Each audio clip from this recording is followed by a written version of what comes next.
এবার আমাদের সামনে বক্তব্য রাখবেন আমাদের সিনিয়র একজন কন্টেন্ট ক্রিয়েটার বিদ্যাপতি মণ্ডল।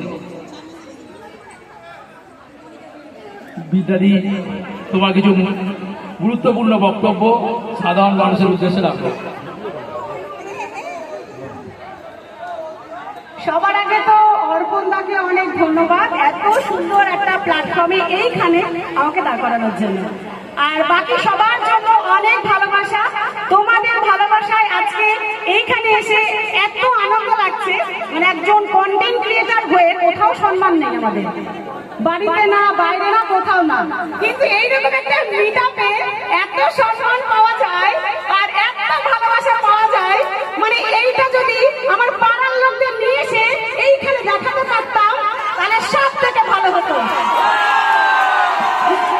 মানে এই যে এই ভিডিওটাও পোস্ট হবে, তারা হয়তো দেখবে, বলবে বাবা কত নাটক, কিন্তু যদি এইখানে এসে এই জায়গায় দাঁড়িয়ে দেখতো যে এইখানে কন্টেন্ট ক্রিয়েটাররা একজন আরেকজনকে কতটা সম্মান করে, তাহলে সবাই অন্তত ঘরের বউরা এইখানে এসে দাঁড়াতে চাইতো, তাদের ইচ্ছা করতো যে কাজ করব, তাদের অনেক অনেক ভালোবাসা জন্মাতো ফেসবুকের প্রতি।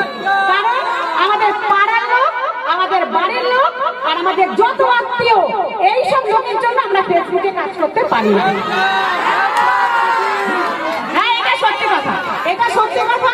প্রথমে তো অমুকের বউ, অমুকের দিদি, অমুকের মেয়ে, এই নাচা গানা অনেক কিছু, এখন আর গায়ে লাগে না।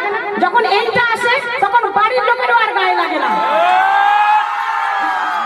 তো সবাইকে অনেক ভালোবাসা, স্পেশালি অর্পণদাকে, আর সবাইকে শারদিয়ার অনেক অনেক শুভেচ্ছা। বিজয় আর সবাইকে, আমার বড়দেরকে প্রণাম, ছোটদেরকে ভালোবাসা, অনেক ভালোবাসা। বাকিরা অনেকে আছে, তারা বলবে থ্যাংক ইউ, আমার ভালোবাসার মানুষদের অনেক ভালোবাসা। বিদ্যাপতি পুরো কাঁপিয়ে দিয়ে গেল।